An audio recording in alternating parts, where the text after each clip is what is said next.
detik ini, peternak benar-benar menghadapi ancaman hidup dan mati buat ternaknya. Tanpa hijauan atau rumput segar yang cukup, produktivitas ternak pasti langsung anjlok drastis. Sapi atau kambing jadi kurus, hasil susu turun, pokoknya mimpi buruk deh. Pertanyaannya sekarang, gimana ya caranya kita mengatasi masalah ini secara permanen? Nah, untuk memecahkan krisis pakan ini, saya udah siapin peta jalan kita hari ini. Kita bakal mulai dari akar masalahnya dulu, yaitu masalah pakan di musim kemarau. Terus kita kenalan sama si rumput sinyal, cek syarat tumbuh dan manfaatnya, bahas cara tanamnya, bongkar rahasia pemupukannya, sampai akhirnya ngomongin soal masa depan pertanian yang berkelanjutan. Langsung aja yuk. Bagian 1. Masalah pakan di musim kemarau. Kenapa sih lahan alami kita sering banget menyerah di saat kita justru lagi butuh-butuhnya? Jadi gini, padang rumput alami itu sebenarnya sangat rentan. Pas kemarau datang, ketersediaan rumput berkualitas langsung drop parah. Pertumbuhan mereka ini gampang banget terganggu sama cuaca ekstrim. Belum lagi, kalau lahannya dipakai terus-terusan tanpa dirawat, unsur hara di dalam tanahnya bakal habis terkuras. Di lapangan sering banget kejadian peternak kurang tahu soal teknik budidaya lahan yang benar. Gabungkan semua faktor ini dan ya, kita dapat resep yang sangat sempurna untuk krisis pakan. Oke, masuk ke bagian 2. Ini bagian favorit saya. Kita bakal kenalan dengan pahlawan dalam cerita kita hari ini. Tanaman yang seolah-olah didesain khusus sama alam buat ngelawan semua masalah tadi. Tapi, tunggu sebentar. Sebelum kita sambut pahlawan kita, ada satu fakta akademis yang agak lucu nih dari sumber makalah kita. Kalau kamu perhatikan judul aslinya, penulis menyebut soal ryegrass. Tapi, lucunya, di seluruh isi teks, dia malah secara eksklusif dan mendetail banget memuji-muji rumput sinyal. Agak nyeleneh ya, tapi nggak apa-apa, karena si rumput sinyal inilah bintang utama kita. Kenalkan, ini dia rumput sinyal, atau nama kerennya Brachiaria decumbens. Ini tuh benar-benar pahlawan super buat pertanian tropis kita. Dia punya batang yang merambat dan bikin rumpun yang super padat. Kenapa dia dibilang pahlawan? Karena dia bisa tetap hidup dan subur di tanah yang jelek sekalipun. Waktu kemarau datang, akarnya yang sangat kuat bikin dia tahan banting. Nggak cuma itu, nutrisinya luar biasa bagus buat hewan ruminansia, seperti sapi, domba, dan kambing. Uniknya lagi, walaupun daunnya agak kasar, ternak ternyata doyan banget loh sama rumput ini. Lanjut ke bagian 3, syarat tumbuh dan manfaat. Biar si tanaman super ini bisa tumbuh maksimal, kira-kira dia butuh apa aja ya? Terus timbal balik apa yang bakal didapat sama si peternak? Ternyata rumput sinyal ini sama sekali nggak rewel. Perawatannya gampang banget. Dia paling suka iklim hangat kayak di tempat kita. Dengan suhu ideal ya sekitar 25-35 derajat Celcius lah. Kebutuhan airnya juga wajar. Butuh curah hujan sekitar 1000-3500 mm per tahun.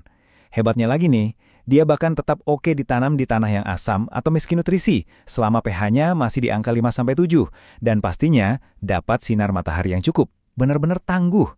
Dan dari ketangguhannya itu kita dapat yang namanya manfaat ganda.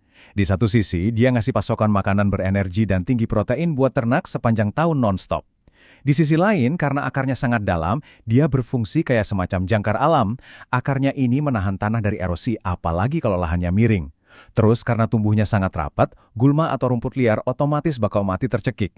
Ibaratnya, dia ngasih makan sapi kita sekaligus merevolusi kesehatan tanah. Keren banget kan? Kita masuk ke bagian 4, langkah penanaman yang tepat.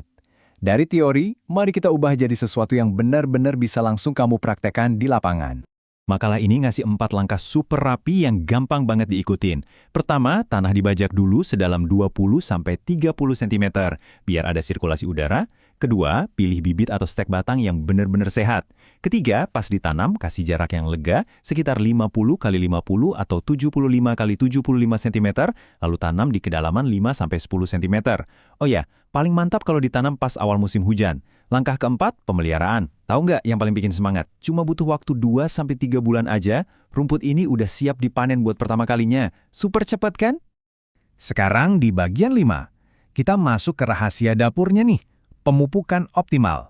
Karena jujur aja, tanah yang sehat itu adalah kunci utama buat dapat tanaman yang lebat. Biar gampang ngebayanginnya, saya suka pakai analogi ini. Anggaplah memupuk tanah itu kayak mengatur diet. Pupuk organik itu ibarat makanan sehat bergizi yang hasilnya kerasa untuk jangka panjang. Dia ngebangun fondasi tubuh kita. Nah, kalau pupuk kimia itu ibarat minuman berenergi instan. Efeknya instan, pertumbuhannya ngebut. Tapi awas, kalau keseringan minum minuman energi kan bahaya juga buat badan kan? Nah, buat minuman berenergi ini, alias pupuk kimia, kita butuh dosis yang sangat pas supaya efeknya maksimal. Penulis ngasih takaran yang jelas nih. Urea atau nitrogen itu buat ngebus daun dan batang, dosisnya 100-200 kilo per hektar. SP36 atau fosfor, ini fokusnya ke akar, cukup 50-100 kilo per hektar. Dan terakhir kalium atau KCl, dosisnya sama, 50-100 kilo. Ini fungsinya buat ngasih ekstra perlindungan supaya tanamannya tahan banting terhadap penyakit dan kekeringan. Tapi ingat, kalau kamu cuma ngandelin minuman energi kimia doang, lama-lama tanah kamu bisa kolaps. Beneran loh, tanahnya bisa jadi keras, kering, dan mikroorganisme baiknya pada mati semua. Makanya pupuk organik kayak kotoran sapi atau kambing itu mutlak hukumnya jadi fondasi utama. Ngasih 10-20 ton pupuk organik per hektar di awal tanam itu udah bener-bener langkah esensial buat jaga struktur tanah, biar mikroba penyuburnya tetap betah hidup di situ. Kita sampai di bagian 6, sekaligus jadi bagian terakhir kita. Masa depan pertanian berkelanjutan. Gimana sih cara kita ngebalance dua hal tadi? Ini dia, poin krusial dari kesimpulan makalah ini. Pertanian yang bisa bertahan lama atau berkelanjutan, itu bukan soal milih mau organik murni atau kimia murni. Sama sekali bukan. Ini soal menciptakan harmoni. Jadikan pupuk organik sebagai makanan pokok tanah kamu, lalu secara pintar dan hati-hati, kasih pupuk kimia hanya sebagai suplemen tambahan pas tanamannya emang butuh dorongan ekstra. Itulah yang namanya cerdas dan ramah lingkungan. Jadi, sambil memikirkan masa depan lahan kamu sendiri atau pertanian di sekitarmu, coba renungkan ini. Menemukan keseimbangan ekologis yang pas antara tanaman setangguh rumput sinyal dengan pola nutrisi tanah yang tepat, itu adalah kunci utamanya. Keseimbangan inilah yang bakal jadi jaminan peternakanmu bakal tetap berjaya, seburuk apapun kondisi alam di luar sana. Pertanyaannya sekarang, sudahkah kamu menyiapkan diet yang tepat untuk tanahmu hari ini? Terima kasih banyak sudah ngobrol dan membedah materi ini bareng saya. Sampai jumpa dan teruslah belajar.